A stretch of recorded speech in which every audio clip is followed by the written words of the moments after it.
Helicopter crash में CDS Bipin Rawat का निधन हो गया है। वे देश के पहले चीफ ऑफ डिफेंस स्टाफ यानी सीडीएस थे। तमिलनाडु के कुन्नूर में कल दोपहर करीब 12:20 पर उनका हेलीकॉप्टर क्रैश हो गया था। उसमें जनरल रावत की पत्नी मधुलिका रावत समेत सेना के 14 लोग सवार थे। इस हादसे में 13 लोगों की मौत हो गई है, जबकि एक गंभीर रूप से घायल है। हेलीकॉप्टर क्रैश में अकेले बचने वाले शख्स हैं ग्रुप कैप्टन वरुण सिंह। उनकी बॉडी इस हादसे में बुरी तरह झुलस गई है।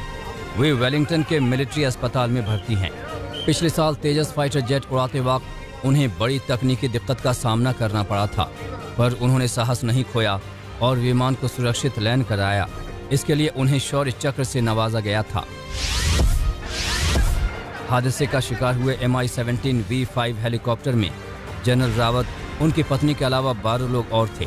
चॉपर में brigadier LS Siddar, lieutenant colonel Harjinder Singh, Naik Gursevak Singh, Naik Jitendra Kumar, lance Naik Vivek Kumar, lance Naik B Sai Teja और हवलदार सतपाल सवार थे।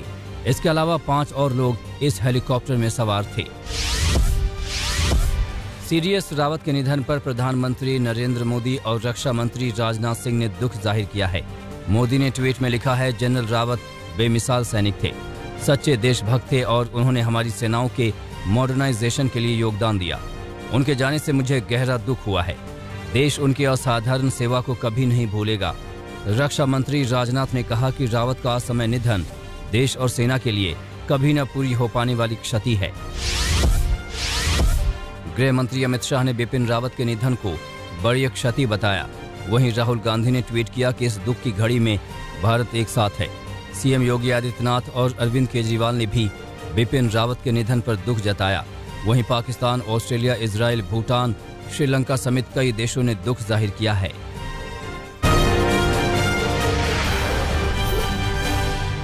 जनरल रावत का पार्थिव शरीर आज कुन्नूर से दिल्ली लाया जाएगा। कल शुक्रवार को उनके आवास पर अंतिम दर्शन किए जाएंगे। इसके बाद छावनी इलाके में उनका अंतिम संस्कार होगा। सैन्य सम्मान के साथ उनकी अंतिम यात्रा निकाली जाएगी।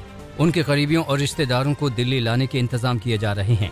इस बीच देश भर में जनरल को श्रद्धांजलि का दौर चल रहा है। गृह राज्य उत्तराखंड को लेकर उत्तर प्रदेश, बंगाल, बिहार, राजस्थान, आंध्र प्रदेश और तमाम राज्यों में लोगों ने जनरल रावत की तस्वीर के आगे दिए और मोमबत्तियां जलाकर अपनी भावनाएं प्रकट की और एक सैनिक के लिए अमरता का वरदान मांगा। पौड़ी का सैण गांव जनरल रावत का पैतृक गांव है। यहां भी उनके निधन की खबर पहुंचते ही सन्नाटा पसर गया। उत्तराखंड से सैकड़ों किलोमीटर दूर मध्य प्रदेश के शहडोल में भी जनरल रावत के निधन पर शोक छाया है। शहडोल के सोहागपुर में उनकी ससुराल थी, यानी उनकी पत्नी मधुलिका का मायका। रिश्तेदारों के मुताबिक बहन और बहनोई जल्द ही शहडोल आने की तैयारी में थे। कुन्नूर में हुए इस दिल दहलाने वाले हादसे को लेकर रक्षा मंत्री राजनाथ सिंह आज संसद को जानकारी देंगे। वहीं उत्तराखंड सरकार ने 3 दिनों की राजकीय शोक का ऐलान किया है।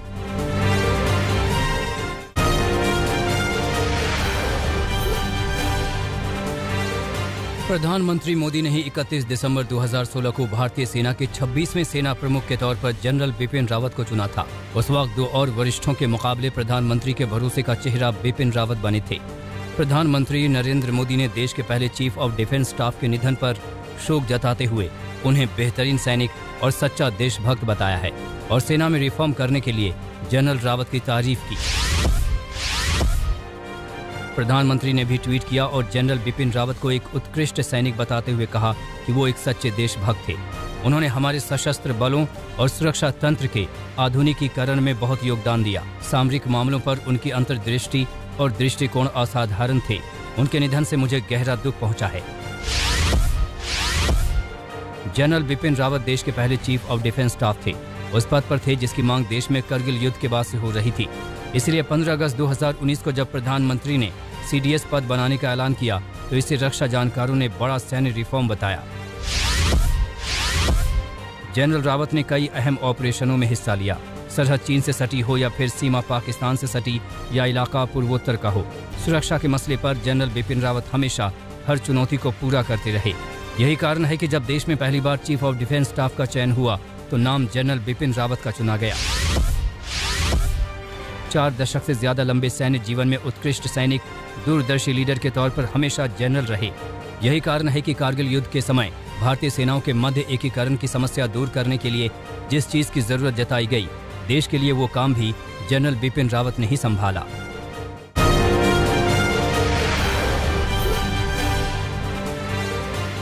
संयुक्त किसान मोर्चा ने बुधवार को एक अहम बैठक की, जिसके बाद एसकेएम ने बताया कि उन्हें केंद्र की ओर से संशोधित ड्राफ्ट प्राप्त हुआ है। इस पर किसानों की सरकार के साथ सहमति बन गई है। अब किसानों को अधिकृत पत्र का इंतजार है। इसके बाद आंदोलन खत्म करने का फैसला लिया जा सकता है। आज किसान आंदोलन खत्म करने का ऐलान हो सकता है। सरकार ने संशोधित ड्राफ्ट में केस वापसी तुरंत करने की बात कही थी। शिवसेना के वरिष्ठ नेता संजय राउत ने कांग्रेस की महासचिव प्रियंका गांधी से मुलाकात की। इसके बाद संजय राउत ने कहा कि कांग्रेस नेता के साथ उत्तर प्रदेश और कुछ अन्य राज्यों के विधानसभा चुनाव के बारे में चर्चा हुई। माना जा रहा है कि शिवसेना उत्तर प्रदेश और गोवा में कांग्रेस के साथ गठबंधन कर सकती है। कोरोना के ओमिक्रॉन वेरिएंट का कहर बढ़ता जा रहा है।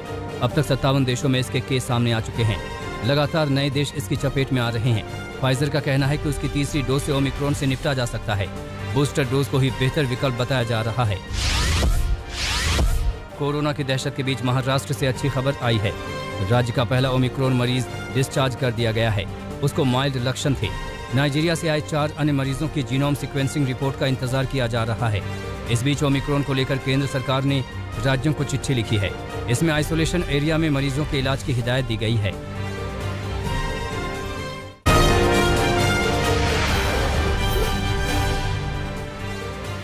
कोरोना के नए वेरिएंट ओमिक्रॉन के बढ़ते मामलों ने दुनिया भर के डॉक्टर्स और वैज्ञानिकों की चिंता बढ़ा दी है। भारत में भी अब तक इसके 22 से ज्यादा मामले सामने आ चुके हैं। इस बीच इंडियन मेडिकल एसोसिएशन ने सरकार से हेल्थ केयर फ्रंटलाइन वर्कर्स के लिए वैक्सीन की अतिरिक्त डोज दिए जाने की बात कही है। आईएमए ने 12 से 18 साल की उम्र के बच्चों के लिए वैक्सीनेशन में भी तेजी लाने की मांग की है। साउथ अफ्रीका दौरे के लिए टीम इंडिया का ऐलान हो गया है। विराट कोहली को टेस्ट टीम की कप्तान मिली है। रोहित शर्मा को वनडे टीम का कप्तान नियुक्त किया गया है। रोहित शर्मा को टेस्ट टीम का उप कप्तान भी बना दिया गया है। खराब फॉर्म से जूझ रहे अजिंक्य रहाणे की टेस्ट में उप कप्तानी छीन गई है। T20 के बाद अब विराट कोहली से वनडे की कप्तानी भी छीन ली गई है। केएल राहुल, ऋषभ पंत, जसप्रीत बुमराह, मोहम्मद शमी और हनुमा विहारी की टीम में वापसी हुई है। स्पिनर के तौर पर अश्विन और जयंत यादव को टीम में शामिल किया गया है। स्टैंड बाय प्लेयर के तौर पर नवदीप सैनी, सौरभ कुमार, दीपक चाहर, अजरान नगवासवाला को शामिल किया गया है। 26 दिसंबर से भारत और साउथ अफ्रीका के बीच 3 टेस्ट मैचों की सीरीज खेली जानी है। आज बॉलीवुड सितारे कटरीना कैफ और विक्की कौशल शादी के बंधन में बंधने जा रहे हैं। सवाई माधोपुर के होटल 6 सेंस फोर्ट में दोनों की शादी होगी। पिछले 2 दिनों से शादी की रस्में हो रही हैं, जिसमें शामिल होने परिवार 6 सेंसेस फोर्ट पहुंचे हैं। इस शादी में बॉलीवुड से जुड़े कई सितारे भी शामिल होंगे।